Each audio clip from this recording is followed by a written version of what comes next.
करवा चौथ भारतीय समाज में एक महत्वपूर्ण पर्व है। विशेषकर उत्तर भारत में इसे बड़े धूमधाम से मनाया जाता है। यह पर्व पति की लंबी उम्र और उसके स्वस्थ जीवन के लिए व्रत रखने वाली महिलाओं का प्रतीक है। करवा चौथ की कथा प्राचीन काल से प्रचलित है और इसके पीछे एक बहुत ही रोचक कहानी है। पुरानी मान्यता के अनुसार एक समय की बात है, एक साहूकार के 7 बेटे और एक बेटी थी। साहूकार की बेटी का नाम वीरवती था। वह अपने भाइयों की लाडली बहन थी। विवाह के बाद वीरवती अपने ससुराल चली गई। पहली करवा चौथ पर वीरवती ने व्रत रखा, लेकिन चूंकि वह बहुत कोमल स्वभाव की थी, भूख से वह अत्यधिक परेशान हो गई।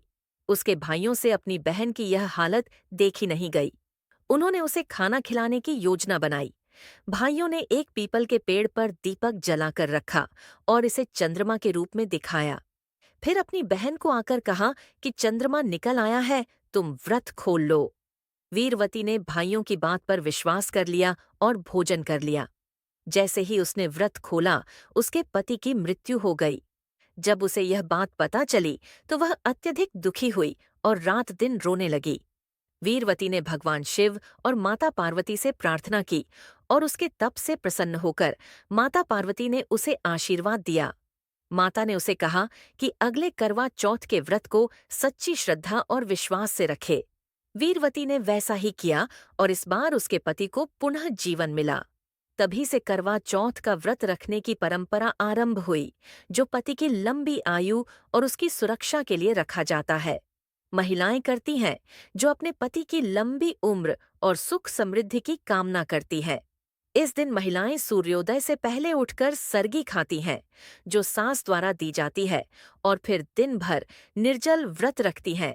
जब रात में चंद्रमा निकलता है, तो महिलाएं चंद्रमा को देखकर, उसे अर्घ्य देकर और अपने पति के हाथों से पानी पीकर अपना व्रत समाप्त करती है। इस व्रत में चंद्रमा को विशेष महत्व दिया गया है, क्योंकि चंद्रमा को सुख और समृद्धि का प्रतीक माना जाता है।